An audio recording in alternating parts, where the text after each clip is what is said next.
Hi hello নমস্কার, আমি শিপ্রা হালদার বলছি। আমি আপনাদের সামনে আজকে ঢেঁড়স পোস্ত দেখাবো। তো আমার এখানটায় ঢেঁড়স কাটা আছে, কড়াই তেল দিয়ে দিয়েছি, তেলটা গরম হয়ে গেছে। আমি ঢেঁড়সটাকে দিয়ে দেবো।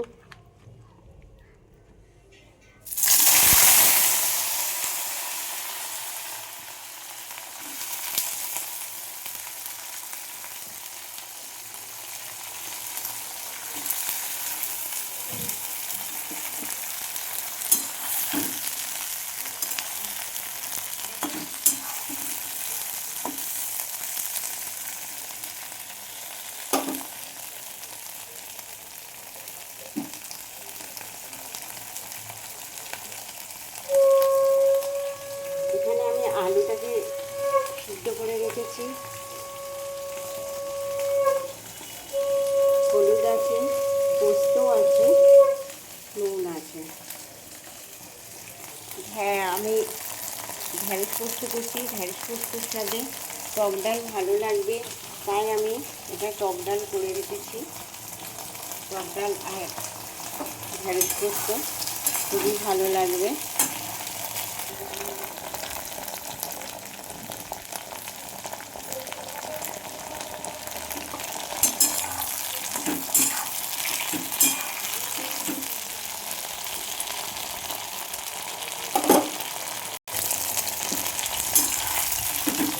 ঢেঁড়সটা ভাজা ভাজা হয়ে গেছে।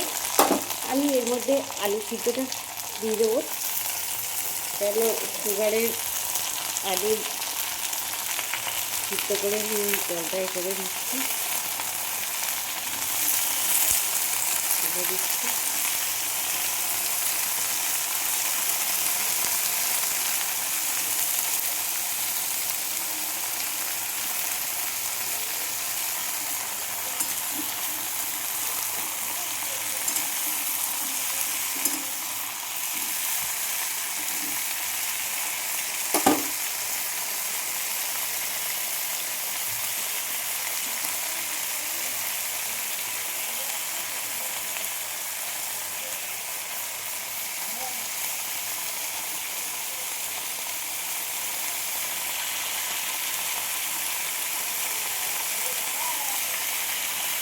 হলুদ দিয়ে দিলাম অল্প করে,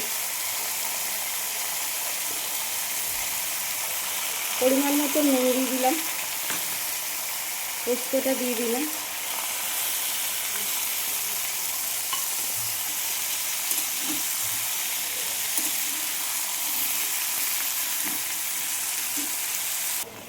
আমরা এটা কষা হয়ে গেছে, আমি এর মধ্যে জল দেবো।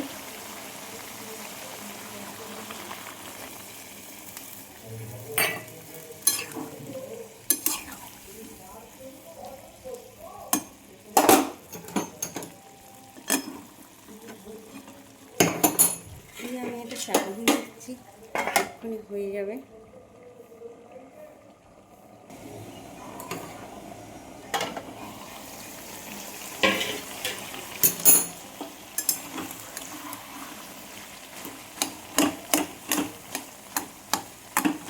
দেখুন আমার আলু সিদ্ধ হয়ে গেছে, পোস্ত হয়ে গেছে। তো আমি গ্যাস অফ করে দিই।